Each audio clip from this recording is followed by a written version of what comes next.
আসসালামু আলাইকুম সবাইকে। এসএসসি পদার্থবিজ্ঞানের তৃতীয় অধ্যায় অর্থাৎ বল অধ্যায়ের লেকচার 3 নম্বরে সবাইকে স্বাগত। তো এর আগে আমরা 2টা লেকচার কমপ্লিট করেছি। তো সেখানে অনেকগুলো টপিকসই আমরা পড়ছি। ওখানে আমরা নিউটনের প্রথম সূত্র এবং দ্বিতীয় সূত্র পর্যন্ত কভার করেছি। তো আজকে আমরা 3 নম্বর ক্লাসটা শুরু করছি। এই 3 নম্বর ক্লাসে আমাদের মূল টার্গেট থাকবে নিউটনের তৃতীয় সূত্র, মহাকর্ষ বল, এই দুটো টপিকসকে ভালোভাবে কভার করা।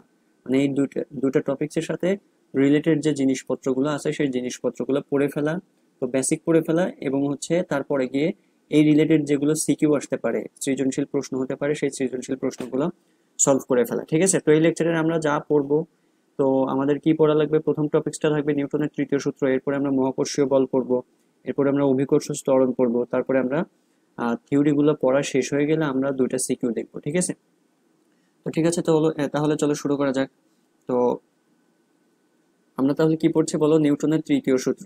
তো নিউটনের তৃতীয় সূত্রটা বোঝানোর জন্য আমি একটা চিত্র নিয়ে নিব। ধরো যে এখানে একটা গ্রাউন্ডে একটা গাড়ি আছে, ঠিক আছে?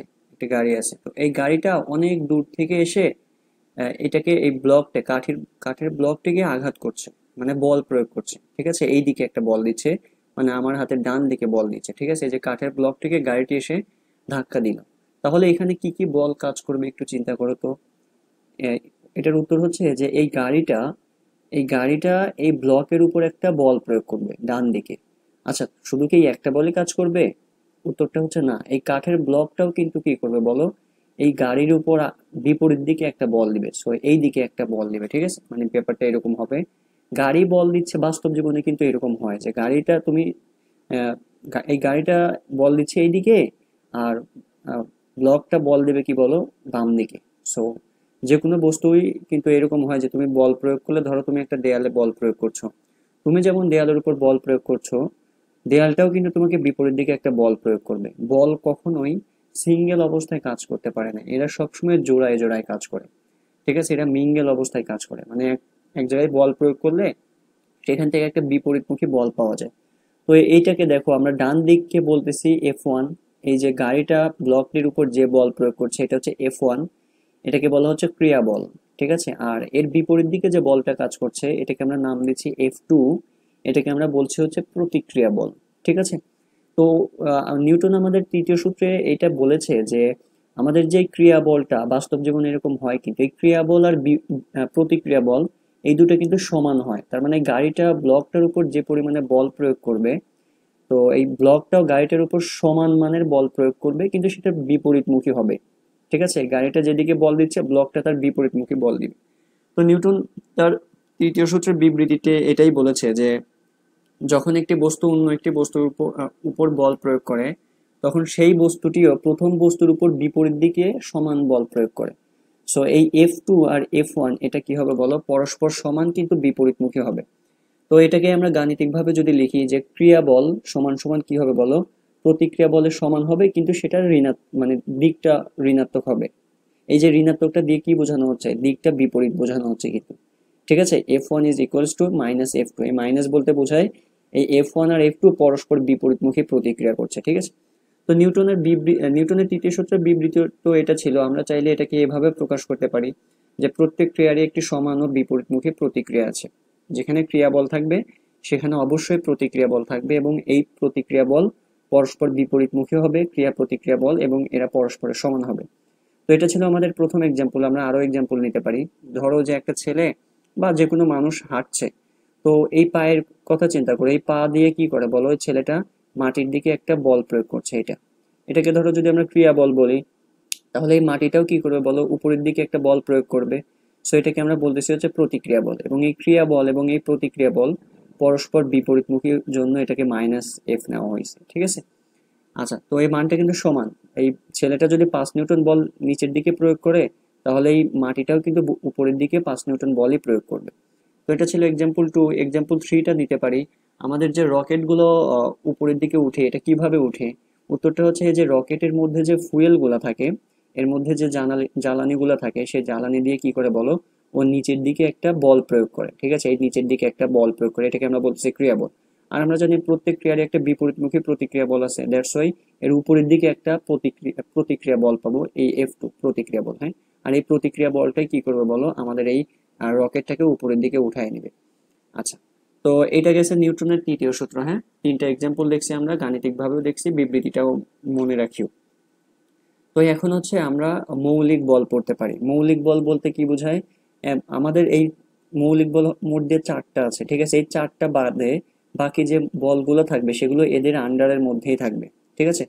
আচ্ছা, তো আমাদের মৌলিক বল কয়টা আছে বলো, চারটা। একটা হচ্ছে মহাকর্ষ বল, একটা তড়িৎ চুম্বকীয় বল, একটা দুর্বল নিউক্লিয় বল, আর একটা হচ্ছে সবল নিউক্লিয় বল, ঠিক আছে। এই চারটা বাদে বাকি দুনিয়ার যত বল আছে তারা এই চারটা ক্যাটাগরির মধ্যেই পড়বে, এর জন্য এটাকে আমরা বলতেছি মৌলিক বল। তাহলে মৌলিক বল কয়টা বলো, চারটা। এখন আমরা এই একে একে এই মৌলিক বলগুলো নিয়ে পড়াশোনা করব। প্রথমে মহাকর্ষ বল কি, এরপরে তড়িৎ চুম্বকীয় বল কি, দুর্বল নিউক্লিয় বল, সবল নিউক্লিয় বল ইত্যাদি নিয়ে পড়াশোনা করব, ঠিক আছে। তো চলো তাহলে আমাদের প্রথম টপিকসটা হচ্ছে এখন মহাকর্ষ বল কাকে বলে, ঠিক আছে। তো এটাকে বোঝানোর জন্য আমি একটা এক্সাম্পল নিয়ে নেবো। এক্সাম্পলে তোমরা সবাই জানো যে নিউটন নামের যে একজন বিজ্ঞানী ছিল, উনি কি করেছিল বলো, একটা আপেল গাছের নিচে বসেছিল বা ছিলেন আর কি, গাছের নিচে ছিলেন। তো হঠাৎ করে একটা আপেল কি হয়েছিল, ওনার মাথায় এসে পড়েছিল। তো তখন উনি কি চিন্তা করলেন যে আচ্ছা আপেলটা আমার নিচের দিকেই কেন আসলো, উপরের দিকে কেন গেল না, ঠিক আছে। এটার উত্তরটা কি হতে পারে বলতো, এটার উত্তরটা হচ্ছে এই যে আপেলটা আছে, এই আপেলটাকে পৃথিবী আকর্ষণ করে, ঠিক আছে। কেন আকর্ষণ করে, কারণ এই আপেলেরও ভর আছে, এই পৃথিবীরও ভর আছে, পৃথিবী আর এই ভরের কারণে এদের মধ্যে একটা আকর্ষণ বল কাজ করে, আর এই বলের নামটাই বলা হয় হচ্ছে মহাকর্ষ বল, ঠিক আছে। এই যে মহাকর্ষ বলের কারণে আপেলটি পৃথিবীতে এসেছে। তো মহাকর্ষ বলের সংজ্ঞাটা কেমন, এটার উত্তরটা হচ্ছে এই মহাবিশ্ব বলতে কি বোঝায়, আল্লাহ তাআলা যা কিছু সৃষ্টি করেছেন সবকিছুকে একসাথে বলা হয়েছে মহাবিশ্ব, ঠিক আছে। মহাবিশ্বের আন্ডারে সবকিছু থাকবে, গ্রহ, নক্ষত্র, তারা ইত্যাদি ইত্যাদি। তো এই মহাবিশ্বের যে কোনো দুইটা বস্তুর মধ্যে যে তাদের ভরের কারণে যে আকর্ষণ বল কাজ করে তাকে বলা হয় মহাকর্ষ বল। যেমন হচ্ছে ধরো পৃথিবীর চারিদিকে কি করে বলো, পৃথিবীর চারিদিকে কিন্তু চাঁদ ঘুরতে থাকে। কেন ঘুরতে থাকে, কারণ এদের এদের মধ্যে একটা বল কাজ করে, আকর্ষণ বল কাজ করে। এটাকে আমরা বলতেছি হচ্ছে মহাকর্ষ বল। সো মহাকর্ষ বলের সংজ্ঞাটা দেখো যে এই মহাবিশ্বের যে কোনো দুটি বস্তুর মধ্যে তাদের ভরের কারণে যে আকর্ষণ বল কাজ করে তাকে আমরা মহাকর্ষ বল বলছি। সো এটা ছিল আমাদের প্রথম এক্সাম্পল। হ্যাঁ, এই আপেলটা পৃথিবীতে এসে পড়ছে, কেন উপরের দিকে চলে যাচ্ছে না, কারণ এই আপেলের উপর পৃথিবী একটা বল কাজ করছে, আকর্ষণ বল কাজ করছে, যেটাকে আমরা মহাকর্ষ বল বলছি। আচ্ছা, তো আমরা এখানে আরেকটা এক্সাম্পল নিতে পারি। এই যে সূর্যটা আছে এবং এই যে গ্রহগুলো আছে, সূর্যের চারিদিকে 8টা গ্রহ ঘূর্ণায়মান থাকে, আমরা এটা জানি। এই গ্রহগুলো ঘূর্ণায়মান থাকে, এটা বাইরের দিকে ছিটকে যায় না কেন, কারণ অবশ্যই সূর্য এই গ্রহগুলোকে একটা আকর্ষণ করে। কিসের জন্য আকর্ষণ করে, এদের মধ্যে কিসের জন্য আকর্ষণ তৈরি হয়, উত্তর হচ্ছে ভরের কারণে। আর এই আকর্ষণ বলকে কি নাম দেওয়া হয়, এটাকে বলা হয়েছে মহাকর্ষ বল, ঠিক আছে।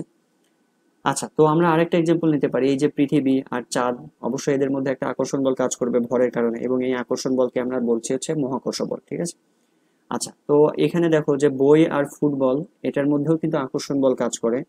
সো এটাকে আমরা মহাকর্ষ বল বলতেছি। আসলে এই আকর্ষণ বলটা খুব কম হওয়ার কারণে আমরা এটা আসলে ফিল করতে পারি না যে এই বলের মান, মানে বল কাজ করছে। যেমন ধরো তুমি তোমার হাত নিতে পারো, তুমি তোমার হাত নিয়ে তুমি এর কাছাকাছি একটা কলম রাখতে পারো, তোমার হাত এবং এই কলমের মধ্যেও কিন্তু অবশ্যই একটা বল কাজ করবে, মহাকর্ষ বল কাজ করবে। কিন্তু এই বলের মানটা আসলে খুবই কম হয়, যার কারণে আমরা এই বলের তারতম্যটা বুঝতে পারি না যে আমাদেরকে আসলে আকর্ষণ করছে, ঠিক আছে। তো যাদের ভর আসলে অনেক বেশি হয় তা তখনই বোঝা যায় যে এখানে আকর্ষণ করছে। আচ্ছা, তাহলে এই তো গেল হচ্ছে মহাকর্ষ বল। তো মহাকর্ষ বল ধরো যদি এটা গ্রহ হয়, ধরো অনেক দূরে একটা নক্ষত্র আছে, ধরো এখানে একটা নক্ষত্র আছে, হ্যাঁ। সো এইখানে যদি নক্ষত্র থাকে এবং সেই নক্ষত্র ধরো এলিয়েন আছে, তো ধরো এই এলিয়েন আর এই সূর্য, এদের মধ্যে একটা আকর্ষণ বল কাজ করবে, এটাকেও কিন্তু আমরা মহাকর্ষ বল বলছি। আচ্ছা, তো এইটা গেছে হচ্ছে মহাকর্ষ বল। এরপরে আমরা অভিকর্ষ বল নিয়ে পড়তে পারি। তো অভিকর্ষ বল কাকে বলে, উত্তরটা হচ্ছে যে মহাকর্ষ বল আসলে আমরা কাকে বলছি, যে এই মহাবিশ্বের যে কোনো দুইটা বস্তুর মধ্যে যে আকর্ষণ বল কাজ করে তাদেরকে বলা হয়েছে মহাকর্ষ বল, যে কোনো দুইটা বস্তুর মধ্যে। আর এই দুইটা বস্তুর মধ্যে যদি একটা পৃথিবী হয়, একটা ফিক্সড, তখন সেই মহাকর্ষ বলকে একটা স্পেশাল নাম দেওয়া হয়, এটাকে বলা হয় অভিকর্ষ বল। তার মানে অভিকর্ষ বলও কিন্তু এক ধরনের মহাকর্ষ বলই। যে কোনো দুইটা বস্তুর মধ্যে যদি একটা পৃথিবী হয় তখন সেটাকে বলা হয় অভিকর্ষ বল, ঠিক আছে। তো তাহলে অভিকর্ষ বলের সংজ্ঞাটা কি দাঁড়াবে, এটার উত্তরটা হচ্ছে যে পৃথিবী ও অন্য যে কোনো বস্তুর মধ্যে যে আকর্ষণ বল, সেটাকে বলা হয় হচ্ছে অভিকর্ষ বল। ঠিক আছে, এই তো সংজ্ঞাটা দেয়া আছে, তোমরা সংজ্ঞাটা একটু পড়ে নিও। আমি এখান থেকে একটু বোঝানোর ট্রাই করি। এই যে পৃথিবী আর এই যে সরি এই যে আপেল আর এই যে পৃথিবী, এদের মধ্যে একটা আকর্ষণ বল কাজ করতেছিল, এটাকে আমরা কি নাম বলতেছিলাম? মহাকর্ষ বল। একটু চিন্তা করে দেখো তো, এটাকে কি আমরা অভিকর্ষ বল বলতে পারি? উত্তর হচ্ছে হ্যাঁ, এটাকে আমরা অভিকর্ষ বলও কিন্তু বলতে পারি, কারণ এখানে পৃথিবী আর অন্য আর একটা বস্তুর মধ্যে আকর্ষণ বল কাজ করছে, দ্যাটস এটা একটা মহাকর্ষ বলও আবার অভিকর্ষ বল। আচ্ছা, তো এখানে দেখো কিছু উদাহরণ দেয়া আছে, এই উদাহরণগুলো আমরা একটু ট্রাই করি। এটা কি মহাকর্ষ বল বলো তো? এই সূর্য আর গ্রহের মধ্যে অবশ্যই এটা কিন্তু একটা মহাকর্ষ বল, কারণ মহাবিশ্বের যে কোনো দুটা বস্তুর মধ্যে যে বল বল কাজ করে সেটাকে আমরা মহাকর্ষ বল বলতে পারি। এটাকে কি আমরা অভিকর্ষ বল বলতে পারি? দেখো তো, এটা যদি সূর্য হয়, এটা যদি গ্রহ হয়, এখন কোন গ্রহ আমরা তো জানি না, ধরো এটা হইতে পারে বুধ শুক্র অন্য কিছু একটা হইতে পারে। ঠিক আছে, তখন কি আমি এই এই যে বল কাজ করবে এদের মধ্যে, এটাকে কি আমি অভিকর্ষ বল বলতে পারবো? উত্তরটা হচ্ছে না, কারণ এটার এই দুটোর মধ্যে কোনোটাই পৃথিবী নাই। ঠিক আছে, আচ্ছা দেখো, এইখানে এসে পৃথিবী আর চাঁদের মধ্যে আকর্ষণ বল কাজ করছে, তাহলে এটাকে তো মহাকর্ষ বল অবশ্যই বলতে পারবো। অভিকর্ষ বল কি বলতে পারবো? এই দুটা বস্তুর মধ্যে একটা কি পৃথিবী? উত্তর হচ্ছে হ্যাঁ, তার মানে এটাকে আমরা অভিকর্ষ বলও বলতে পারবো। ঠিক আছে, এই যে বই আর ফুটবল, এটার মধ্যে আকর্ষণ বল কাজ করে, এটাকে তো মহাকর্ষ বল বলতেই পারবো। এটাকে কি আমরা অভিকর্ষ বল বলতে পারবো? উত্তরটা হচ্ছে না। কেন? কারণ এই দুইটা বস্তুর মধ্যে কিন্তু কোনোটাতেই পৃথিবী নেই। সো পৃথিবী আর অন্য যে কোনো একটা বস্তুর মধ্যে বল কাজ করা লাগবে, তাহলে এটা কিন্তু অভিকর্ষ বল না। ঠিক আছে, আচ্ছা, তো এইটা গেল হচ্ছে মহাকর্ষ বল আর হচ্ছে অভিকর্ষ বলের ধারণা। সো এরপরে হচ্ছে আমরা পরের টপিকসে যেতে পারি। তাহলে কি হইলো বলো? মহাকর্ষ বল কাকে বলতেছি আমরা? যে কোনো দুইটা বস্তুর মধ্যে যে আকর্ষণ বল কাজ করে সেটাকে আমরা বলতেছি মহাকর্ষ বল। আর এই দুইটা বস্তুর মধ্যে যখন একটা পৃথিবী হবে তখন সেটাকে আমরা নাম দিচ্ছি অভিকর্ষ বল। ওকে, এরপরেরটাতে চলে যেতে পারি আমরা। এরপরে আসে হচ্ছে তড়িৎ চুম্বকীয় বল। তড়িৎ চুম্বকীয় বলটাও বোঝানোর জন্য আমি একটা উদাহরণ নিতে পারি। দেখো, এখানে কিছু চার্জিত বস্তু আছে, ধরো এটা প্লাস চার্জ আর এটা মাইনাস চার্জ। তো এই প্লাস চার্জ আর মাইনাস চার্জের মধ্যে কি আকর্ষণ বল কাজ করে? উত্তর হচ্ছে হ্যাঁ, অবশ্যই কাজ করে। ঠিক আছে, দুইটা চার্জিত বস্তুর মধ্যে কিন্তু এখানে কিন্তু আকর্ষণ বল কাজ করবে। এখানে কি করবে বলো? প্লাস প্লাসে বিকর্ষণ বল কাজ করবে, আর এখানে মাইনাস মাইনাসেও বিকর্ষণ বল কাজ করবে। তো আমি এখান থেকে উদাহরণ দিয়ে একটা তথ্য তোমাকে বোঝাতে চাচ্ছি যে যদি দুইটা বস্তুর মধ্যে চার্জ থাকে তখন এই চার্জিত বস্তুর মধ্যে এক ধরনের বল কাজ করে, এক ধরনের বল তৈরি হয়, এই বলটাকেই বলা হয় তড়িৎ চুম্বকীয় বল। তাহলে দেখো, তড়িৎ চুম্বকীয় বলের সংজ্ঞাটা কি? যে দুইটা আধানযুক্ত বস্তুর মধ্যে মানে চার্জিত বস্তুর মধ্যে যে বল কাজ করে তাকে হচ্ছে তড়িৎ চুম্বকীয় বল বা বিদ্যুৎ চুম্বকীয় বল বলে। ঠিক আছে, আচ্ছা, তো এই তড়িৎ চুম্বকীয় বলের মান কত হবে এটা আমরা নবম অধ্যায়ে কুলম্বের সূত্রে গিয়ে এই পড়াশোনাগুলো করব, এখানে যে বলের মানগুলো কত সেটা আমরা জানতে পারবো। আচ্ছা, তো আমরা এখানে বেসিকটা পড়ে ফেলছি, এরপরে আমরা 3 নম্বরে চলে যেতে পারি। তো দেখো, 3 নম্বরের টা হচ্ছে দুর্বল নিউক্লিয় বল। হ্যাঁ, সো এটাকেও বোঝানোর জন্য আমি একটা উদাহরণ নিব। উদাহরণটা হচ্ছে এরকম যে ধরো এটা একটা পরমাণু। ঠিক আছে, আমরা জানি পরমাণুর মধ্যে কি কি থাকে। উত্তর হচ্ছে পরমাণুর একদম কেন্দ্রে, ঠিক আছে, কেন্দ্রে প্রোটন আর নিউট্রন একসাথে অবস্থান করে, আর এই কেন্দ্রটাকে তখন আমরা নাম বলি নিউক্লিয়াস। ঠিক আছে, আর এই নিউক্লিয়াসকে কেন্দ্র করে ইলেকট্রনগুলো চারিদিকে ঘুরতে থাকে। ঠিক আছে, আচ্ছা, তো ধরো যে আমি বলে দিচ্ছি যে এই যে পরমাণুটা আছে এই পরমাণুটা কিছু ভারী প্রকৃতির। ঠিক আছে, ভারী প্রকৃতির পরমাণু। ভারী প্রকৃতির বলতে কি বোঝাচ্ছি আমি? এটার পারমাণবিক ভর এটা অনেক বেশি। ধরো এই আমাদের 80 নম্বর যে পরমাণুগুলো আছে সেই পরমাণুগুলোর পরের পরমাণুগুলোর কিন্তু ভর অনেক বেশি হয়। ঠিক আছে, সো আমি এটা বলে দিচ্ছি যে এটা এই পরমাণুটাও যথেষ্ট পরিমাণে ভারী ভারী প্রকৃতির। হ্যাঁ, মানে পারমাণবিক সংখ্যা 80-র পরের যে পরমাণুগুলো আছে, যেমন ইউরেনিয়াম, এটা ধরো একটা ইউরেনিয়াম পরমাণু, এটার ভর কিন্তু তখন অনেক বেশি হয়।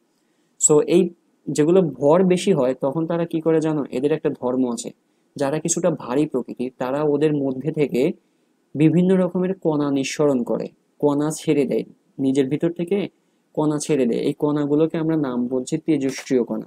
ঠিক ঠিক আছে, আমার কথা কি বুঝতে পারছো?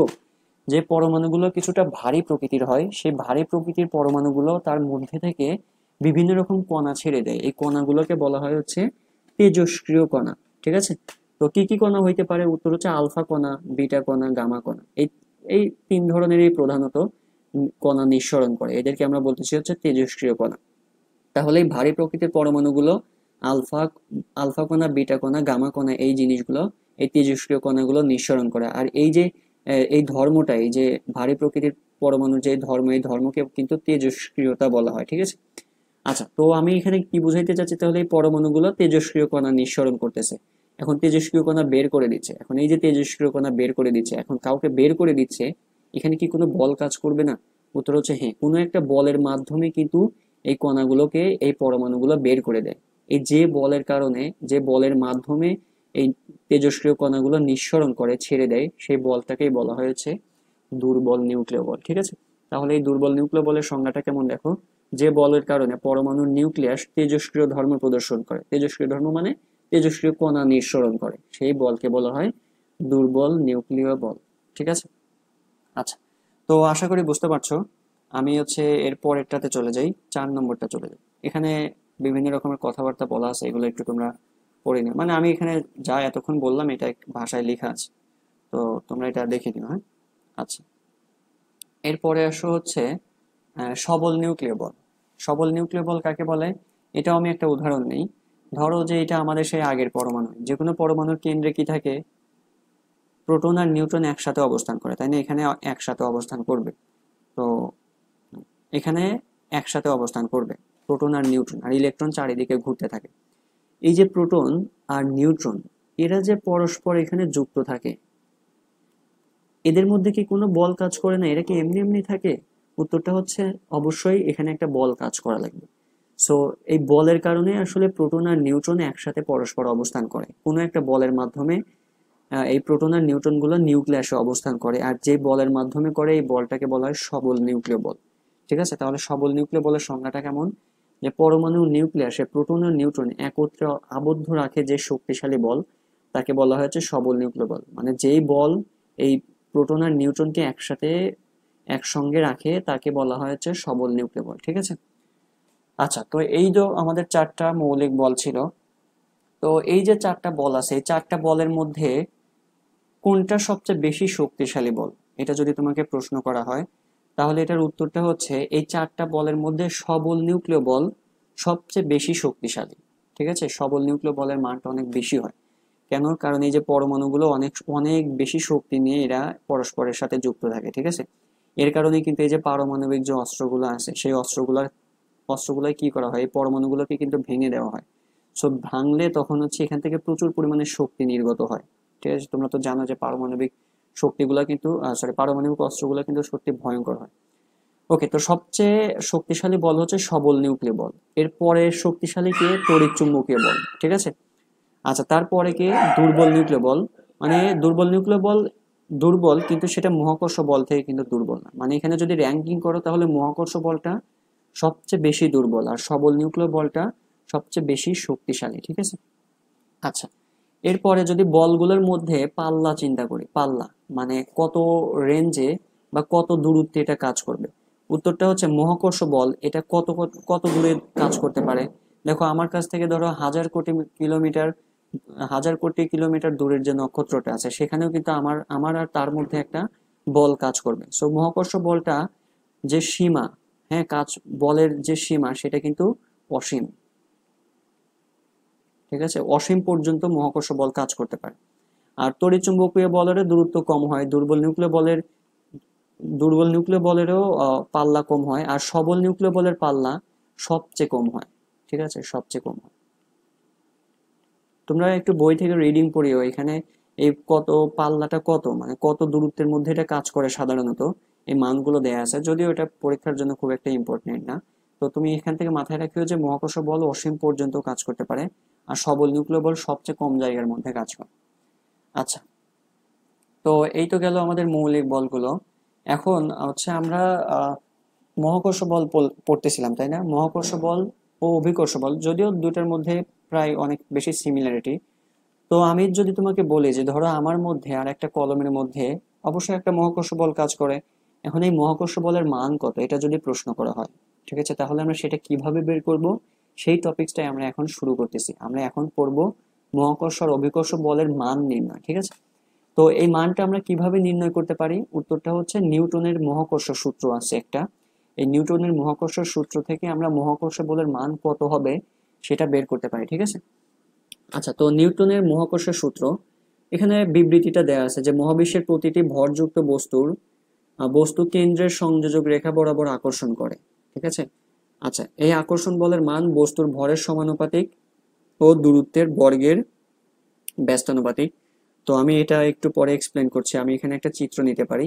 ধরো এটা হচ্ছে আমাদের একটা বস্তু, প্রথম বস্তু, আর এটা হচ্ছে আমাদের দ্বিতীয় বস্তু। এটার ভর m1, এটার ভর হচ্ছে m2। ঠিক আছে। আর এই বস্তুর যে কেন্দ্রটা আছে, কেন্দ্রের মধ্যবর্তী দূরত্ব হচ্ছে d। আচ্ছা, তাহলে যদি এটা প্রথম বস্তু হয়, এটা যদি দ্বিতীয় বস্তু হয়, এদের মধ্যে কি আকর্ষণ বল কাজ করবে? অবশ্যই, তাই না? অবশ্যই। এটাকে আমরা বলতেছি মহাকর্ষ বল। আর এই মহাকর্ষ বলের মান কত, সেটা আমাদের নিউটনের এই মহাকর্ষ সূত্রই বলে দিয়েছে যে এই আকর্ষণ বলের মান বস্তুর ভরের সমানুপাতিক হবে। ঠিক আছে। এইখান থেকে এই যে আকর্ষণ বল, যদি আমি এফ বলি, এদের মধ্যে যে আকর্ষণ বল কাজ করতেছে এটা এদের ভরের সমানুপাতিক, মানে m1 আর m2 এই দুটার সমানুপাতিক। ঠিক আছে। আর পরের লাইন কি বলতেছে যে এই আকর্ষণ বলের মান ভরের সমানুপাতিক ও দূরত্বের বর্গের ব্যস্তানুপাতিক, মানে এফ ইজ প্রপোর্শনাল টু, এদের দূরত্বটাকে যদি আমি ডি দিয়ে প্রকাশ করি, আচ্ছা এখানে ডি না দিয়ে আমি এখানে আর দিই। ঠিক আছে, এখানে আর দিই। আচ্ছা, এখানে ডি দিয়ে থাক, সমস্যা নেই। মাথায় রেখে ডিও প্রকাশ করতে পারি, আমরা চাইলে এখানে আরও দিতে পারি। ঠিক আছে। তো তাহলে এটা কি হবে বলো, এই আকর্ষণ বল বর্গের ব্যস্তানুপাতিক হবে। ব্যস্তানুপাতিক, বর্গের ব্যস্তানুপাতিককে কিন্তু আমরা জানি এভাবে লেখা হয়। সো ডি স্কোয়ার দিলে এরকম ডি স্কোয়ার। ঠিক আছে। আচ্ছা, তো এখন তাহলে নিউটনের সূত্র, এখানে আমি কিছু তথ্য ধরে নিয়েছি যে আমাদের m1 হচ্ছে প্রথম বস্তুর ভর, m2 দ্বিতীয় বস্তুর ভর, আর d হচ্ছে এদের মধ্যবর্তী দূরত্ব, হ্যাঁ, কেন্দ্রের মধ্যবর্তী দূরত্ব। তাহলে গাণিতিকভাবে আমরা এটাকে কিভাবে লিখতে পারি? f is proportional to f m1 m2 divided by r square. মানে আমরা এই যে প্রথমটুকু যে দেয়া আছে, এটা থেকে আমরা কি বলতে পারি, m1 m2 এই দুটার সমানুপাতিক হচ্ছে আকর্ষণ বলের মান, আর এফ সমানুপাতিক, মানে ব্যস্ত অনুপাতিক, আসলে বর্গের ব্যস্ত অনুপাতিক, এফ ইন্টু ডি স্কোয়ার। তো সমানুপাতিকের একটা ধর্ম আছে, আমাদের যদি বাম পাশে একই জিনিস থাকে তাহলে আমরা ডান সাইডকে গুণন করে দিতে পারি, মানে m1 m2, এইটাকে m1 m2 ইন্টু হচ্ছে 1/d স্কোয়ার, তাহলে এটাকে গুণ করলে আমরা এটাকে পাই। গাণিতিকভাবে ফাইনাল এটা পাই যে F is proportional to m1 m2 divided by R square. আচ্ছা, এখানে আমি আর ব্যবহার করছি, তোমরা এখানে আর ব্যবহার করো। ঠিক আছে। এই ডিটাকে কেটে দিয়ে এখানে ক্যাপিটাল আর নাও, এই ডিটাকে কেটে দিয়ে ক্যাপিটাল আর নাও। আচ্ছা, আচ্ছা নিচে, হ্যাঁ। আচ্ছা, এরপরে আসো যে, আচ্ছা এখানে ক্যাপিটাল আর নিয়ে, সরি ছোট হাতের আর না, এটা কেটে দিয়ে ছোট হাতের আর, ক্যাপিটাল আর দিয়ে আমরা অন্য কিছুকে প্রকাশ করবো। ঠিক আছে, ছোট হাতের আর। এখানে তোমরা একটু এডিট করে এটা ছোট হাতের আর। ঠিক আছে, আর স্কোয়ার। আচ্ছা, এখন সমানুপাতিক থেকে এই যে সমানুপাতিক চিহ্নটা আছে, এই সমানুপাতিক থেকে যদি আমি সমান সমানে যেতে চাই তাহলে কি করতে হয় বলো তো? আমাদের নিয়ম কি ছিল? সমানুপাতিক থেকে সমান সমানে যাইতে গেলে আমাদের ডান সাইডে একটা ধ্রুবক গুণ করতে হয়। এই যে সেই জিটাই হচ্ছে এখানে আমাদের ধ্রুবক। আমার কথা বুঝতে পারছো? এই জিটা হচ্ছে আমার একটা ধ্রুবক। আচ্ছা, তো এই ধ্রুবকটাকে আমরা নাম দিচ্ছি সমানুপাতিক ধ্রুবক। এই ধ্রুবক তো আহ, সমানুপাতিক ধ্রুবক বলছে, এবং এটার একটা স্পেশাল নাম আছে, এটাকে বলা হয় মহাকর্ষীয় ধ্রুবক। ঠিক আছে, এটাকে আমরা কি বলছি বলো? মহাকর্ষীয় ধ্রুবক বলছি। তো এই ধ্রুবকের তো অবশ্যই একটা মান থাকবে, সেই মানটা কত? উত্তরটা হচ্ছে জি হচ্ছে এখানে সমানুপাতিক ধ্রুবক, যাকে আমরা মহাকর্ষীয় ধ্রুবক বলছি, এবং এটার মান হচ্ছে 6.67 গুণন 10^11। একক হচ্ছে newton metre square per KG square. এককটা কিভাবে আসছে একটু চিন্তা করো তো। এই যে এখান থেকে যদি আমি জি এর একক বের করতে চাচ্ছি ধরো, তাহলে জিটাকে যদি তুমি এক পাশে করো, তাহলে এখান থেকে আর আর গুণন করলে উপরে থাকবে F R square, F into R square divided by নিচে থাকবে হচ্ছে m1 m2, তাই না? সো এফ মানে নিউটন মিটার স্কোয়ার, আর এখানে কেজি স্কোয়ার আছে, KG into KG, KG square পাবো, এটাকে উপরে উঠাইলে newton metre square per KG square পাচ্ছি। আচ্ছা, তো এককটা মাথায় রেখে পরীক্ষায় অনেক সময় আসে। আচ্ছা, এখন আমরা যদি অভিকর্ষ বল বের করি, অভিকর্ষ বল কি বলছিলাম আমরা বলো তো? পৃথিবী ও অন্য যে কোনো বস্তুর মধ্যে ভরের কারণে যে আকর্ষণ বল কাজ করে তাকে আমরা অভিকর্ষ বল বলতেছিলাম। তো আমরা এখানে একটা এক্সাম্পল নিতে পারি, দেখো এটা হচ্ছে একটা পৃথিবী। ঠিক আছে, এই পৃথিবীর থেকে আহ আমাদের একটা পৃথিবীর সাথে একটা বস্তু লাগানো আছে, এম ভরের একটা বস্তু। সো এই পৃথিবীর ভরটাকে আমরা ক্যাপিটাল এম বলতেছি। ঠিক আছে, এটা ক্যাপিটাল এম বলতেছি। আর আমাদের যে বস্তুটা আছে সেটাকে আমরা ছোট হাতের এম বলতেছি। আর এইখান থেকে যে দূরত্ব, এটাকে আর বলা হয়, এটা কিন্তু পৃথিবীর ব্যাসার্ধ। ঠিক আছে, পৃথিবীর ব্যাসার্ধকে ক্যাপিটাল আর দিয়ে প্রকাশ করা হয়, আর পৃথিবীর ভরকে ক্যাপিটাল এম দিয়ে প্রকাশ করা হয়। ঠিক আছে, তো তাহলে আমরা অভিকর্ষ বল তো বের করবো, ঠিক আছে। অভিকর্ষ বল বের করতে গেলে আমাদের সূত্র তো এটাই লাগবে, এফ সমান সমান G into m1 m2 divided by R square. তো তাহলে দেখো আমরা এটা কি কি লিখতে পারি এখানে, এফ তো এফ লিখলাম, জি তো জি লিখলাম। এখন m1 মানে একটা বস্তু কোনটা, পৃথিবী, এর জন্য আমি ক্যাপিটাল এম নিছি। আরেকটা বস্তু কোনটা মানে m2 কোনটা, আমাদের এই যে ছোট হাতের এম মানে বস্তু, ছোট হাতের ছোট বস্তু, সো এটা হচ্ছে ছোট হাতের এম।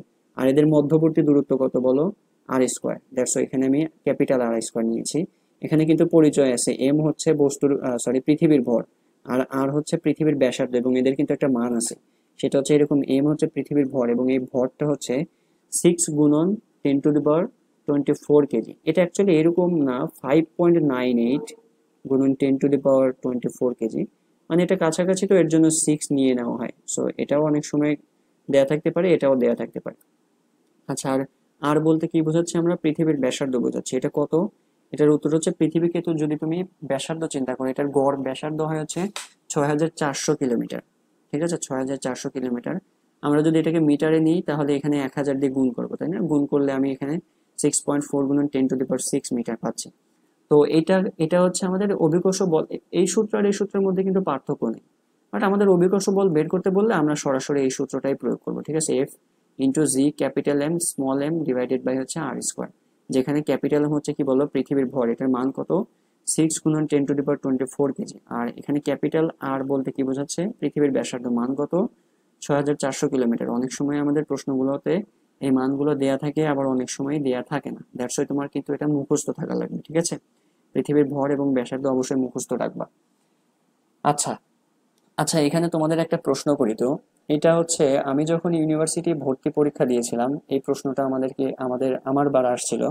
সেটা হচ্ছে যে এইখানে এই যে জি, জি কি বলো, মহাকর্ষীয় বল, এটার একক কি আসছে, newton metre square per KG square. আচ্ছা, কোনোভাবে যদি তোমাকে প্রশ্ন করা হয় যে এটার মাত্রা কত, এই মহাকর্ষীয় ধ্রুবকের মাত্রা কত, কেমন হবে, তো আমি সেই মাত্রাটা একটু বের করব, কোথায় বের করব। আচ্ছা, এইখানে ছোট্ট করে একটু লেখার ট্রাই করি, হ্যাঁ, ঠিক আছে। এটা আমার একটা জিএসটি পরীক্ষাতে আসছিল, মানে গুচ্ছ ভর্তি পরীক্ষাতে আসছিল, হ্যাঁ। বলেছিল যে মহাকর্ষীয় ধ্রুবকের মাত্রা কি হবে, মাত্রা। সো জি এর মাত্রা, এটাকে আমরা এভাবে দিতে পারি। সো জি এর যদি আমি মাত্রা বের করতে চাই, তাহলে আমি জি কে এক পাশে করব, জি কে যদি এক পাশে করো এবং এফ m1 m2 এটাকে যদি বিপরীত পাশে নিয়ে যাও, তাহলে এটা হবে হচ্ছে উপরে হবে, হ্যাঁ, উপরে হচ্ছে এফ ইন্টু আর স্কোয়ার পাচ্ছি, আর m1 m2 পাচ্ছি, ঠিক আছে। আচ্ছা, আমি এখানে মাত্রা বসাইতে গেলে তো প্রতীক বসাইতে হবে আমার। বলের মাত্রাটা আমি এখানে সরাসরি বসাই দিতে পারি, বাট বলের মাত্রাটা আমার একটু মনে পড়ছে না। তো আমি এটাকে আর একটু ভেঙে লিখি, এটা ma ইন্টু হচ্ছে R square, R divided by হচ্ছে m1 m2, ঠিক আছে। এখন একটু চিন্তা করো তো, উপরে আমাদের কি কি থাকছে, উপরে হচ্ছে এম, এম মানে কি বলো, কেজি, সরি এম মানে তো ভর, ভর মানে হচ্ছে আমরা তো মাত্রা বসানোর সময় ক্যাপিটাল সব অক্ষরগুলো বসাই, তাহলে ভর, ভরের জন্য আমরা ক্যাপিটাল এম নিই, তাই না, ভরের জন্য প্রতীক হচ্ছে ক্যাপিটাল এম।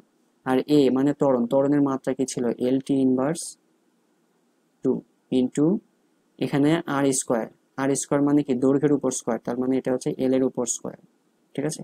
আর নিচে কি পাচ্ছ, দুটাই ভর, ভর মানে এটা হচ্ছে এম, তার উপর স্কোয়ার।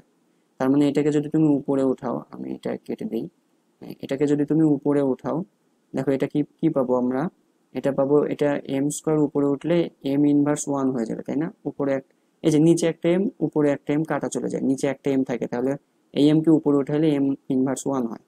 আর হচ্ছে এখানে টি ইনভার্স তো থেকে যায়, টি ইনভার্স 2 এল স্কোয়ার, বা এল স্কোয়ারকে আমি আগে লিখি, এল স্কোয়ার টি ইনভার্স 2।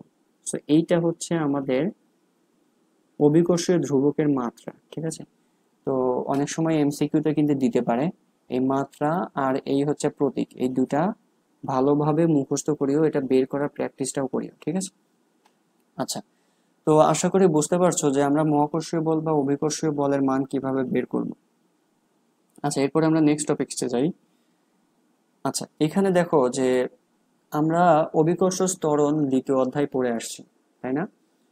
তো অভিকর্ষ ত্বরণের মান আমরা কত কত পড়েছিলাম ওখানে, জি এর মান পড়েছিলাম হচ্ছে 9.8 মিটার পার সেকেন্ড স্কোয়ার। ঠিক আছে, এই যে মানটা 9.8 কেন আসলো, ভিন্ন কেন হলো না, এই জিনিসটা নিয়ে আমরা এখন পড়াশোনা করব।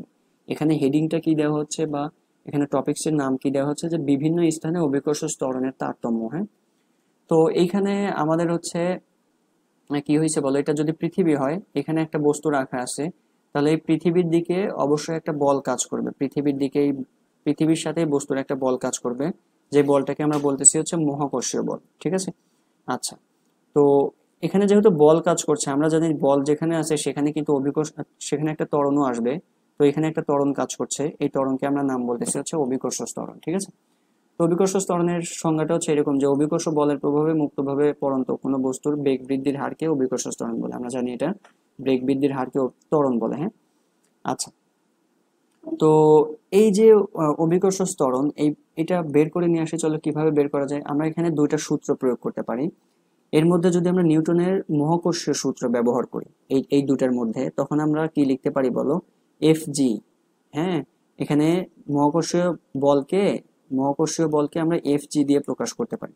তো এফ জি সমান সমান কি লিখতে পারি আমরা বলো, G M M divided by R square. এই সূত্রটা আমরা একটু আগে দেখে আসলাম। আচ্ছা, আমরা আরেকটা সূত্র জানি না, এফ সমান সমান কি লেখা যায় বলো তো। এফ সমান সমান, আমি পেনটা নিয়ে নেই। এফ সমান সমান আমরা কি লিখতে পারি, এফ সমান সমান নিউটনের দ্বিতীয় সূত্র থেকে জানি আমরা, এফ সমান সমান এম এ, মানে ভর ইন্টু হচ্ছে ত্বরণ, তাই না। আচ্ছা, এই ভরটা কোন কিসের ভর বলো তো। এটার উত্তর হচ্ছে যে গতিশীল হবে সেই বস্তুর ভর, কিন্তু এই এম, এমটা বলতে বোঝায় যে গতিশীল হবে। তাহলে আমি নিউটনের দ্বিতীয় সূত্র অনুসারে এফ জি সমান সমান কি লিখতে পারি বলো, M M G. M M আমি ক্যাপিটাল এম এখানে নেই নাই কেন বলো তো। এটার উত্তর হচ্ছে আমি যদি এই বস্তুটাকে উপর থেকে ছেড়ে দিই, এই বস্তুটাই কিন্তু গতিশীল হবে, আর এখানে এই গতিশীল বস্তুরই ভর নিতে হয়। সো আমি ছোট হাতের এম, মানে এই ছোট বস্তুর জন্য এম নিয়েছি। হ্যাঁ, আর জি মানে কি বলো, এখানে ত্বরণ কাজ করবে, সেই ত্বরণটাকে আমরা জি বলতেছি। আচ্ছা, তো সেই ত্বরণটাকে আমরা অভিকর্ষ ত্বরণ বলতেছি। হ্যাঁ, আচ্ছা, এখন এই যে দুটা সূত্র আছে, এই দুটা সূত্রকে যদি আমরা একত্রে করি, দেখো এফ জি এটাও এফ জি, মানে সমান হবে। তার মানে এই অংশটা আর এই অংশটা কি হবে বলো, পরস্পরের সমান হবে। তো আমি এটা সমান লিখছি, যে 1 ও 2 হতে এম জি সমান সমান কি হয় বলো, G into M M divided by R square. এখন এই এম আর এম দেখো কাটা চলে যায়, তার মানে জি সমান সমান কি থাকে, অভিকর্ষ ত্বরণ জি সমান সমান G M divided by R square. দেখো এই সবগুলো মানই কিন্তু ধ্রুবক। ঠিক আছে, এই সবগুলো মানই কি বলো, ধ্রুবক। এখানে জি এর মান কত, 6.67 গুণন 10⁻11। এই এম কত বলো, বস্তুর ভর কত, এই বস্তুর ভর হচ্ছে 6 গুণন 10⁻24, আর এই আর এর মান কত, 6400 কিলোমিটার। সো এই মানগুলো বসাইলেই আমরা সেই জি এর মানটা পাই, আর আমাদের সেই কাঙ্ক্ষিত জি এর মান হচ্ছে 9.806 মিটার পার সেকেন্ড স্কোয়ার। আমরা শর্ট এখানে 9.8ই শুধুমাত্র লিখি। আচ্ছা, এই যে অভিকর্ষ ত্বরণ বের করলাম, এখানে কিন্তু আমি একটা নাম দিয়েছিলাম, এটাকে বলতেছে কেজ ওয়ান। কেজ ওয়ানটা কি, ভূপৃষ্ঠে অভিকর্ষ ত্বরণ জি এর মান, মানে আমি বস্তুটাকে ভূপৃষ্ঠে রাখছি। বুঝতে পারছো, ভূপৃষ্ঠে রাখা হয়েছে এই বস্তুটাকে, মানে ভূমির খুব কাছাকাছি রাখা হয়েছে। খুব দূরে গেলেও কোনো সমস্যা নেই, ধরো 1 2 4 5 কিলোমিটার পরে উপরে গেছো, একই রকম ঘটনা ঘটবে। কিন্তু এই বস্তুটাকে যদি তুমি আরো উপরে নিয়ে যাও, ধরো 500 কিলোমিটার উপরে নিয়ে গেছো, 1000 কিলোমিটার উপরে নিয়ে গেছো, তখন কি এই জি এর মানে 9.8 থাকে? উত্তরটা হচ্ছে না। আর এটাই আমরা কেস 2 তে পড়তেছি। হ্যাঁ, কেস 2 বলতেছি ভূপৃষ্ঠ হতে উচ্চতর স্থানে অভিকর্ষ ত্বরণ জি এর মান। তো এটা যদি একটা পৃথিবী হয়, দেখো পৃথিবীর ভর এম, এটার ব্যাসার্ধ কত, পৃথিবীর ব্যাসার্ধ কত আর, আর আমি বস্তুটাকে ভূপৃষ্ঠ হতে, এটা যদি ভূপৃষ্ঠ হয়, এই ভূপৃষ্ঠ হতে এই উচ্চতায় রাখছি। হ্যাঁ, এই উচ্চতায় এই বস্তুটাকে রাখা হয়েছে। তাহলে এক্ষেত্রে আমাদের হচ্ছে জি এর মান কি আসবে, উত্তর হচ্ছে আমরা এইখান থেকে লিখতে পারি যে জি এম, এখানে আর মানে কি বলো, মধ্যবর্তী দূরত্ব, তাই না। তো এই আর এর জায়গায় এখানে দূরত্ব কতটুকু, পুরা দূরত্ব এখানে হচ্ছে আর প্লাস হচ্ছে এইচ। দ্যাটস এখানে আর স্কোয়ার না নিয়ে আর প্লাস এইচ স্কোয়ার নেওয়া হয়েছে। ঠিক আছে, আমরা এই যে এটাকে এখান থেকে যে ডিরাইভেশন করে নিয়ে আসছি, এই ডিরাইভেশনটা এভাবে করতে পারতাম, বাট আমি প্রয়োজন বলে মনে করছি না, তোমরা সূত্রটা সরাসরি মুখস্থ করবা।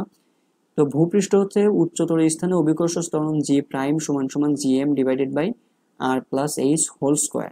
ঠিক আছে, আচ্ছা, এইচ মানে কি বলো, ভূপৃষ্ঠ হতে উচ্চতা, বস্তুর উচ্চতা। হ্যাঁ, আর আর মানে কি, আর মানে হচ্ছে পৃথিবীর ব্যাসার্ধ। হ্যাঁ, পৃথিবীর ব্যাসার্ধ। হ্যাঁ, সো ব্যাসার্ধটা কত, 6400 কিলোমিটার।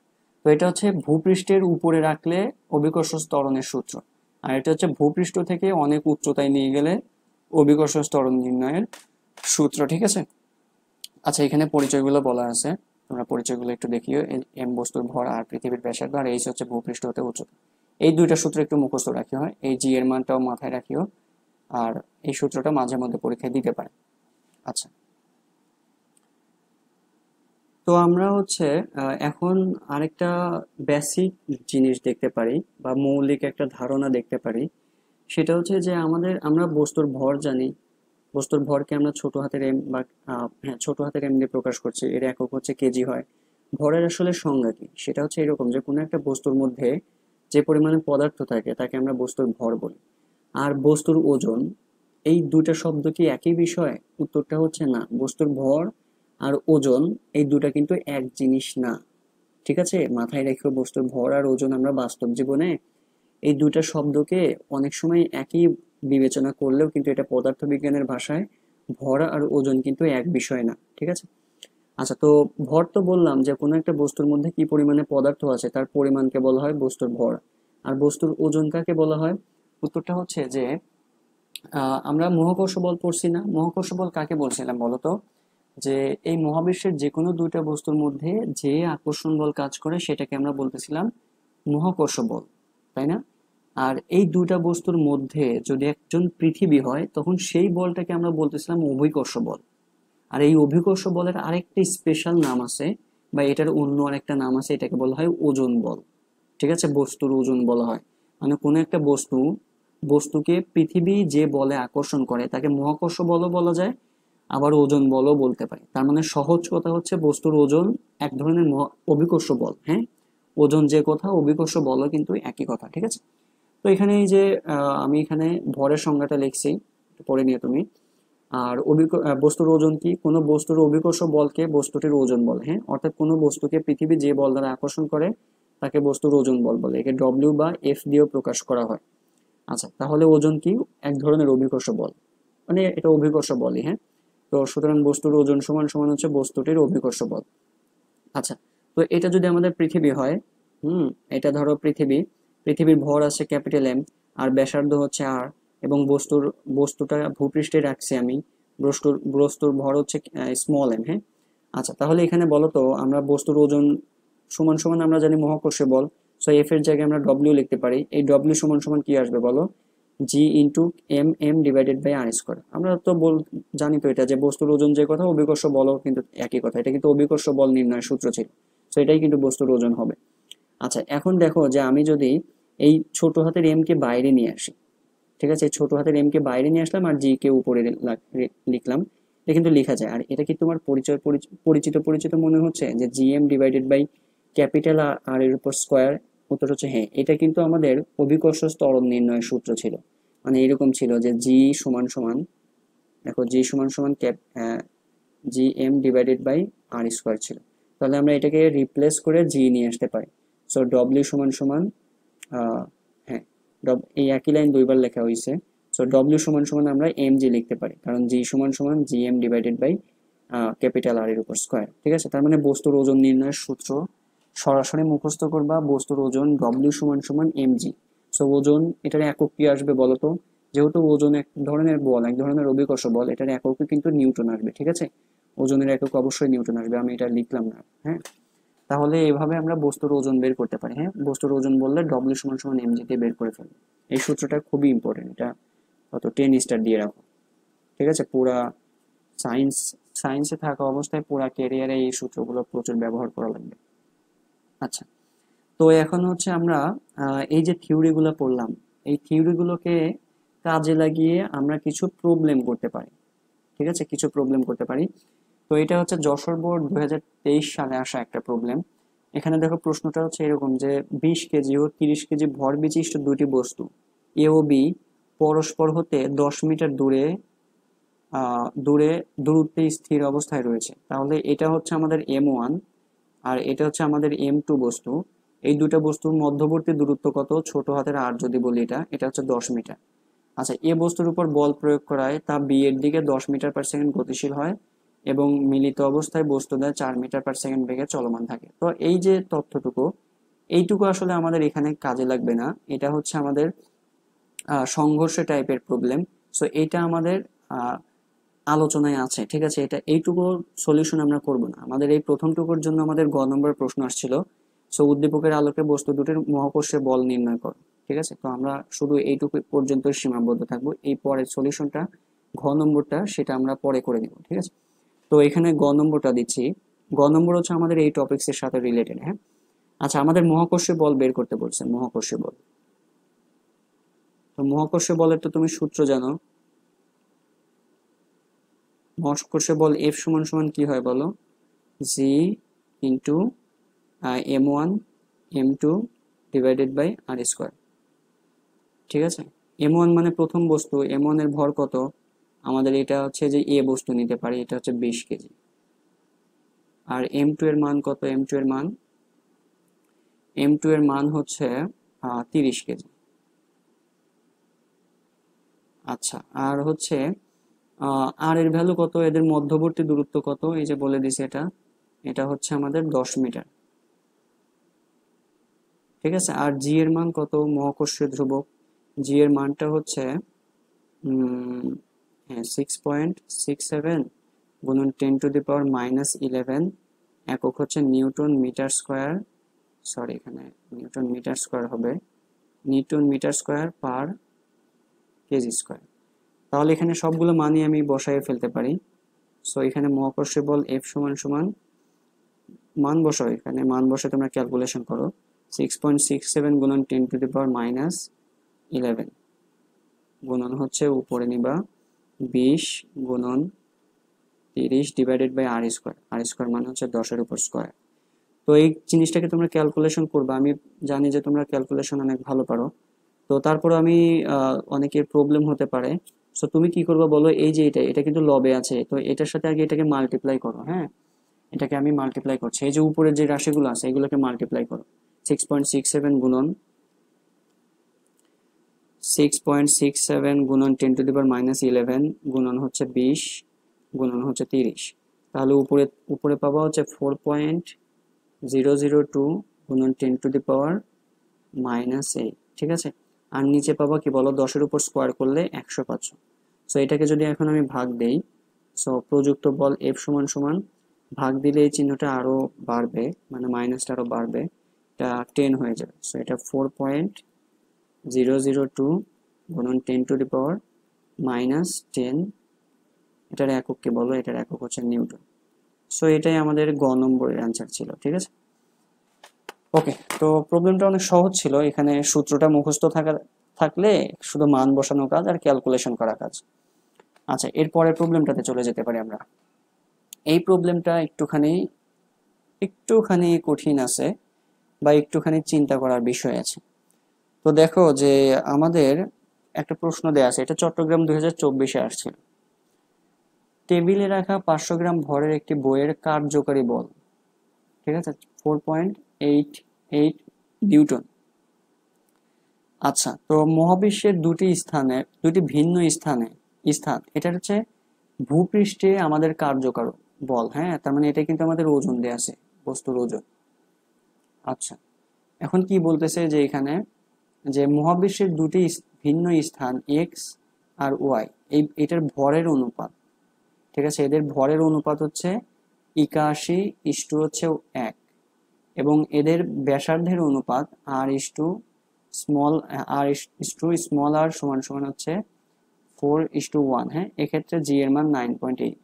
এখন গ নম্বর বলতেছে যে উদ্দীপকের ঘটনায় গতি ও ঘর্ষণ শক বের করো। এটা আমরা এখানে করতে পারবো না, আমাদের এরপরে টপিকস আছে ঘর্ষণ বল সংক্রান্ত, সেই আলোচনাতে গিয়ে আমরা এটা কভার করব, ঠিক আছে। ঘ নম্বরটা এখানে দেখার বিষয় যে উদ্দীপকের আলোকে কোন স্থানে বইটির ওজন কম হবে বা কোথায় বেশি হবে। এখানে কয়টা স্থান আছে? মহাবিশ্বের একটা স্থান হচ্ছে এক্স আর একটা স্থান হচ্ছে ওয়াই, এই দুইটা স্থানের মধ্যে কোথায় মহাকর্ষ বল বেশি হবে, ঠিক আছে, কোথায় ওজন বল কম হবে বা বেশি হবে, এই জিনিসটা তোমাকে বের করা লাগবে। তো এইখানে আমি এটা শুরু করছি হচ্ছে এইভাবে, দেখো যে কি কি দেয়া আছে, আমি একটু চিন্তা করি। তো দেয়া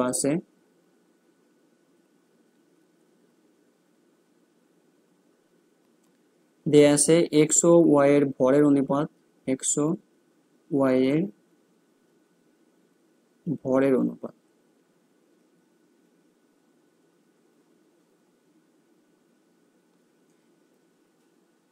ভরের অনুপাত কত বলতো? এটা দেয়া আছে দেখো, small M, capital M R হচ্ছে স্মল এম। আচ্ছা আমি এখানে একটা কাজ করি, এখানে এম এক্স আর এম ওয়াই দিই, তাহলে হয়তো এটা, আচ্ছা এখানে সমস্যা নেই। আমি এক্স এর জন্য একটু মাথায় রেখো, এক্স এর জন্য আমি ক্যাপিটাল এম ব্যবহার করছি, আর ওয়াই স্থানের জন্য আমি স্মল এম ব্যবহার করছি। ঠিক আছে, এক্স এর জন্য এক্স স্থানের ভর হচ্ছে এম, আর ওয়াই স্থানের ভর হচ্ছে স্মল এম। হ্যাঁ, তাহলে এটা হচ্ছে M is to small M সমান সমান 81 হচ্ছে 1। সো এটাকে আমরা কিভাবে লিখতে পারি? M divided by small M সমান সমান হচ্ছে 81/1। 81/1 মানে 81। ওকে, আচ্ছা তো এটা হচ্ছে আমাদের এক্স ওয়াই এর ভরের অনুপাত লিখছি। এরপরে আমি যদি এখানে এক্স ও ওয়াই এর ব্যাসার্ধের অনুপাত লিখি, এক্স ও ওয়াই এর ব্যাসার্ধের অনুপাত,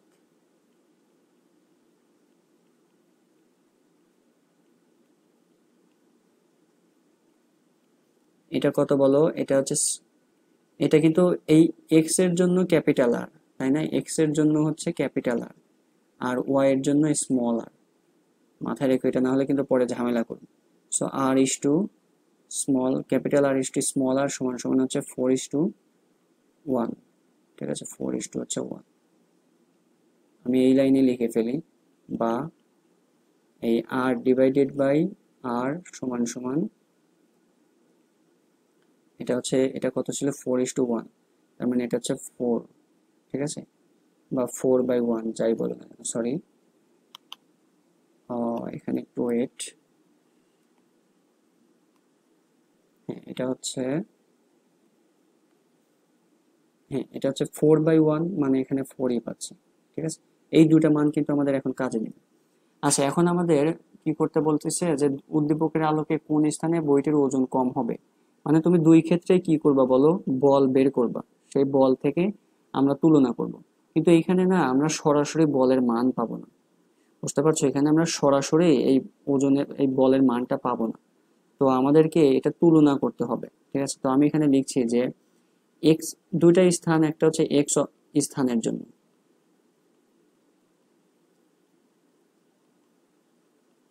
ঠিক আছে, এক্স স্থানের জন্য আমাদের এখানে মহাকর্ষ বলকে আমরা এফ এক্স বলতেছি। এটা সূত্র কি বলো? জি ইন্টু ভর। ভরকে আমরা এই ক্ষেত্রে এক্স এর জন্য কি দিয়ে প্রকাশ করছি? Capital M. তাহলে ক্যাপিটাল এম, আমি যে বস্তুটাকে রাখবো, ধরো এটা হচ্ছে আমাদের এক্স স্থান, এটা ধরো এক্স স্থান, আমি এখানে কি বস্তু রাখছি? আমি এখানে এম বস্তু রাখছি, তাই না? সরি এখানে, হ্যাঁ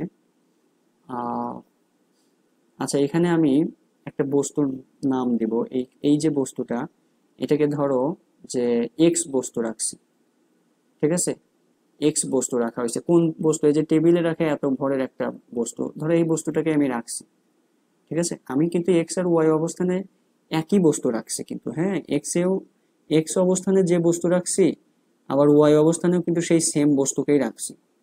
তো এই বস্তুটাকে আমি কি নাম দিতে পারি? আচ্ছা এক্সই দিলাম, এই বস্তুর ভর হচ্ছে এক্স, তাহলে এই বস্তুর একই বস্তু যেহেতু, এর বস্তুর ভরও কিন্তু এক্স হবে। তাহলে দেখো এক্স স্থানের জন্য সূত্র কি? G into M one. M one কোনটা? এই এই পৃথিবী, এই এই এক্স এর ভর, এটা ক্যাপিটাল এম, আর এই ছোট বস্তুর ভর কত? এক্স নিছি এটা। ঠিক আছে, আচ্ছা আর এখানে অবশ্য এখানে লিখে নেওয়া উচিত যে মনে করি আর বস্তু রাখা হয়েছে, এই এক্স ভরের বস্তু রাখা হয়েছে। ঠিক আছে, এই কথাটা একটু লিখে নিই। আচ্ছা আর এর মধ্যে এর নিচে এসে ব্যাসার্ধ নিবা। ব্যাসার্ধ কত? এই যে আমাদের এক্স স্থানের জন্য ব্যাসার্ধকে আমরা ক্যাপিটাল আর বলতেছি, এটা হচ্ছে তাহলে ক্যাপিটাল আর। আমি কি বোঝাতে পারলাম জিনিসটা? এটা কিন্তু এক্স স্থানের জন্য আমরা মহাকর্ষ বল লিখলাম, এফ এক্স সমান সমান G into M X divided by R. এমটা হচ্ছে আমাদের এক্স অবস্থানের ভর, এক্স হচ্ছে আমি যে বস্তুকে রাখছি তার ভর, আর আর হচ্ছে এক্স স্থানের ব্যাসার্ধ। ঠিক আছে, আচ্ছা এরপরে আসো যে ওয়াই স্থানের জন্য।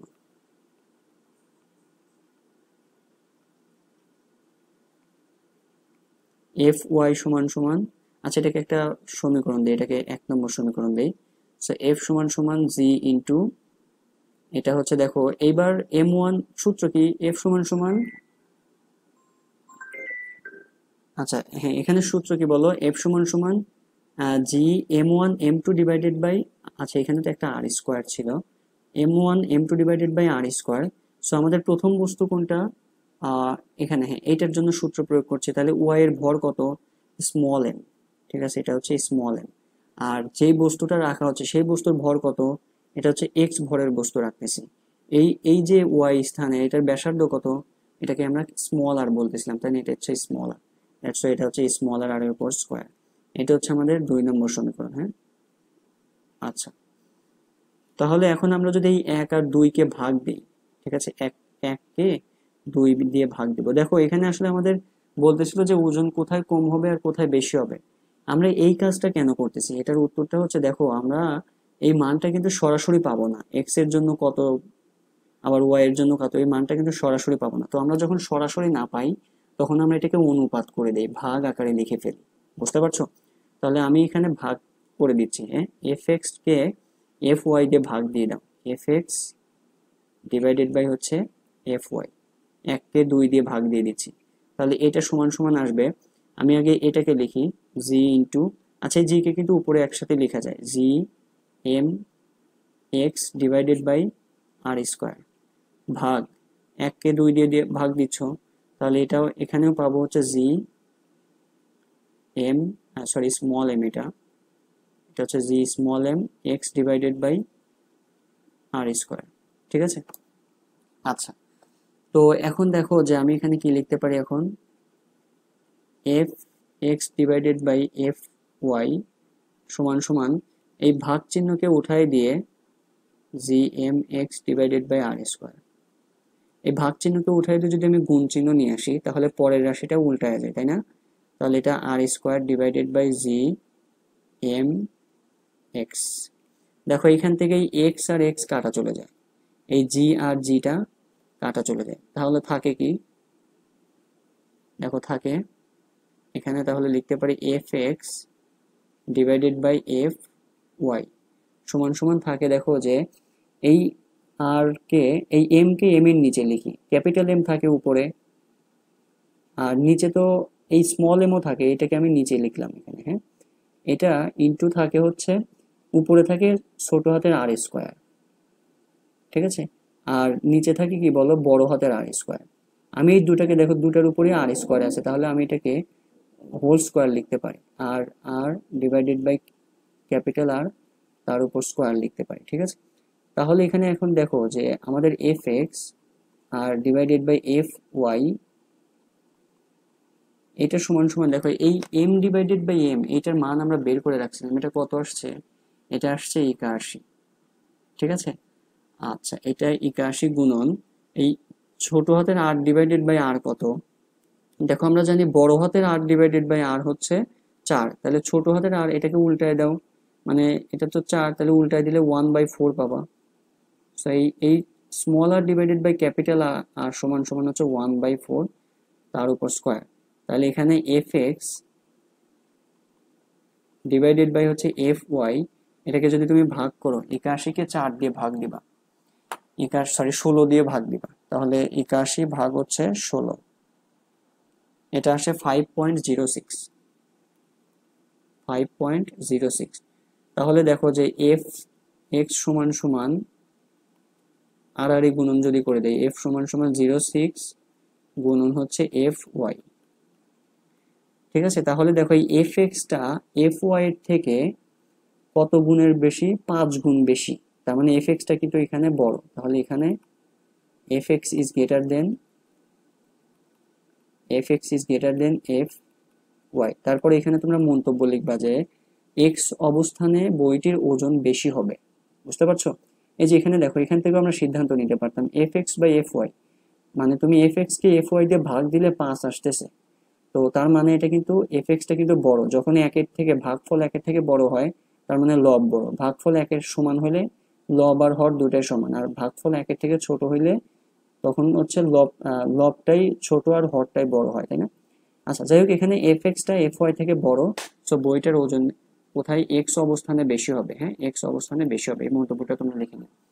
তো দেখো এই ধরনের প্রবলেম আমরা আসলে সচরাচর যে প্রবলেমগুলা করি, যে কোথায় কম হবে কোথায় বেশি হবে, সেখানে কিন্তু সরাসরি মান পাইতাম, তাই না? এক্স অবস্থানের যদি সরাসরি আমরা মহাকর্ষ বলের মান পাইতাম, ওয়াই অবস্থানের জন্য যদি সরাসরি আমরা মহাকর্ষ বলের মান পাইতাম, তাহলে কিন্তু আমাদের জন্য সুবিধা হইতো। কিন্তু আমাদেরকে অনেক সময় এই এই এরকম সরাসরি দেয় না, মানগুলো দেয় না, হ্যাঁ। তখন আমরা কি করি, তখন আমরা অনুপাত করে দিই। কোনো একটা মান যদি সরাসরি তুমি না জানো, দেখো এখানে ভরের অনুপাত জানো কিন্তু ভর জানো না, অ্যাকচুয়ালি ভর কত সেটা জানো না, বাট ভরের অনুপাত জানো। দ্যাটস ওয়াই আমি এখানে এক্স অবস্থানের জন্য মহাকর্ষে বলের সূত্র লিখছিলাম, ওয়াই অবস্থানের জন্য মহাকর্ষে বলের সূত্র লিখছিলাম এবং দুটাকে ভাগ দিয়ে দিয়েছিলাম। ভাগ দিয়ে আমাদের এম বাই এম পাইছিলাম, আর R divided by R, small R divided by capital R পাইছিলাম। তো সেখান থেকে আমরা আমাদের এখানে মানগুলো দেয়া ছিল, এই মানগুলো বসাই আমরা দেখতে পেলাম যে এক্সটা বড়, ঠিক আছে। তো এই প্রবলেমটা তোমাদের এসএসসি লেভেলের জন্য মোটামুটি ভালোই কঠিন ছিল। তো এই ধরনের প্রবলেমগুলো প্র্যাকটিস করবা, ঠিক আছে। তোমাদের এর থেকে বেশি কঠিন প্রবলেম এখানে আসা উচিত না বা আসবেও না। সো আমি যে দুটা প্রবলেম করালাম, এই দুটা প্রবলেম করলেই আশা করি এর মধ্যে হয়ে যাবে, ঠিক আছে। তো এর সাথে যে সম্পর্কিত যে বাকি সিকিউ গুলো যদি থাকে, তাহলে সেগুলো তোমরা নিজ নিজ দায়িত্বে সলভ করে ফেলবা, ঠিক আছে। আচ্ছা, তো এই তো আজকের ক্লাস এ পর্যন্তই থাকবে। আমি আশা করি তোমরা ভালোভাবেই এটা বুঝতে পারছো। তো তোমরা নিজেরাও পড়াশোনা করিও, হ্যাঁ। নিজে না করলে কিন্তু, নিজে হাতে কলমে না করলে এই প্রবলেমগুলো পরীক্ষার খাতায় গিয়ে পারবা না, হ্যাঁ। তো আমি যে দুটা প্রবলেম করে দিয়েছি, এই দুটা বাদ বাদ দিয়ে আরো হয়তো এই টাইপের প্রবলেম থাকতে পারে বোর্ড সিকিউ এ। তো সেগুলো তুমি খুঁজে খুঁজে বের করবা, বের করে দেখবে যে নিজে নিজে এই টপিক্স এর প্রশ্নগুলো, সিকিউ গুলা, বোর্ড প্রশ্নগুলো সলভ করতে পারছো কিনা। যদি পারো তাহলে বুঝতে পারবে যে আচ্ছা, তার মানে তোমার প্রিপারেশন অনেকটাই কমপ্লিট হয়েছে। ওকে, অনেক কথাই বলে ফেললাম। তো ভালো থাকো সবাই, ক্লাসটা এই পর্যন্তই রাখছি। আল্লাহ হাফেজ।